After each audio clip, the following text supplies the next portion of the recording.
ರಾಜಧಾನಿ ಬೆಂಗಳೂರಿನಲ್ಲಿ ಆಸ್ತಿ ತೆರಿಗೆ ಪಾವತಿ ಮಾಡದೆ ಬಾಕಿ ಉಳಿಸಿಕೊಂಡವರಿಂದ ಆಸ್ತಿ ತೆರಿಗೆ ಪಾವತಿ ಮಾಡಿಸಲು ಜಿಬಿಎ ನಾನಾ ಹರಸಾಹಸ ಪಡುತ್ತಿದೆ. ಸದ್ಯ ಪಾಲಿಕೆಯು ಡಿಡಿ ಮೂಲಕ ಆಸ್ತಿ ತೆರಿಗೆ ಸ್ವೀಕಾರ ಮಾಡುತ್ತಿದೆ. ಇಂದಿಗೆ ಆಸ್ತಿ ತೆರಿಗೆ ಸ್ವೀಕಾರದ ಕೊನೆಯ ದಿನದ ಗಡುವು ಅಂತ್ಯಗೊಳ್ಳುತ್ತಿದೆ. ಈ ಹಿನ್ನೆಲೆಯಲ್ಲಿ ಇಂದು ಆಸ್ತಿ ತೆರಿಗೆ ಪಾವತಿ ಮಾಡುವವರ ಸಂಖ್ಯೆ ಹೆಚ್ಚಿರುವ ಸಾಧ್ಯತೆ ಹಿನ್ನೆಲೆಯಲ್ಲಿ ರಾತ್ರಿ 10 ಗಂಟೆಯವರೆಗೂ ಪಾಲಿಕೆ ಕಚೇರಿಗಳು ಕಾರ್ಯನಿರ್ವಹಿಸಲಿವೆ ಎನ್ನಲಾಗಿದೆ. ಆಸ್ತಿ ತೆರಿಗೆ ಪಾವತಿದಾರರಿಗೆ ಅನುಕೂಲವಾಗುವಂತೆ ಈ ನಿರ್ಧಾರವನ್ನು ಕೈಗೊಂಡಿರುವುದಾಗಿ ಜಿಬಿಎ ಕಂದಾಯ ವಿಭಾಗದ ವಿಶೇಷ ಆಯುಕ್ತ ಮುನೀಶ್ ಮೋದ್ಗಿಲ್ ಮಾಹಿತಿಯನ್ನು ನೀಡಿದ್ದಾರೆ. ಎಸ್ಎಎಸ್ ಆಸ್ತಿ ತೆರಿಗೆ ಹೊಂದಿರುವ ಐಡಿ ಹೊಂದಿರುವ ಆಸ್ತಿಗಳ ತೆರಿಗೆಯನ್ನು ಇಂದು ರಾತ್ರಿ 10 ಗಂಟೆಯವರೆಗೂ ಎಲ್ಲ ನಗರ ಪಾಲಿಕೆಗಳು ಡಿಮ್ಯಾಂಡ್ ಡ್ರಾಫ್ಟ್ ಮೂಲಕ ಸ್ವೀಕರಿಸಲಿವೆ.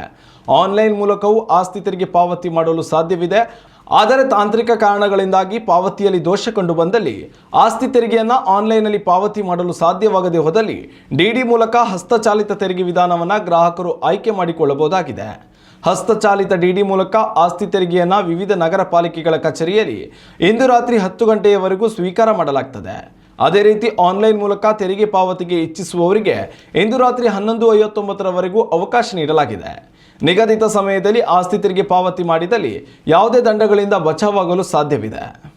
ಉತ್ತಮ ಸಂಸ್ಕಾರಯುತ ಶಿಕ್ಷಣದೊಂದಿಗೆ VSS English medium CBSE school Udupi Muddur. ನರ್ಸರಿಯಿಂದ 10ನೇ ತರಗತಿವರೆಗೆ ಶಿಕ್ಷಣದ ಜೊತೆಗೆ 5ರಿಂದ 10ನೇ ತರಗತಿವರೆಗಿನ ವಿದ್ಯಾರ್ಥಿನಿಯರಿಗೆ ಉತ್ತಮ ಹಾಸ್ಟೆಲ್ ಸೌಲಭ್ಯವೂ ಇದೆ. ನಿಮ್ಮ ಮಕ್ಕಳ ಪ್ರವೇಶಾತಿಗಾಗಿ ಈ ಸಂಖ್ಯೆಗೆ ಕರೆ ಮಾಡಿ.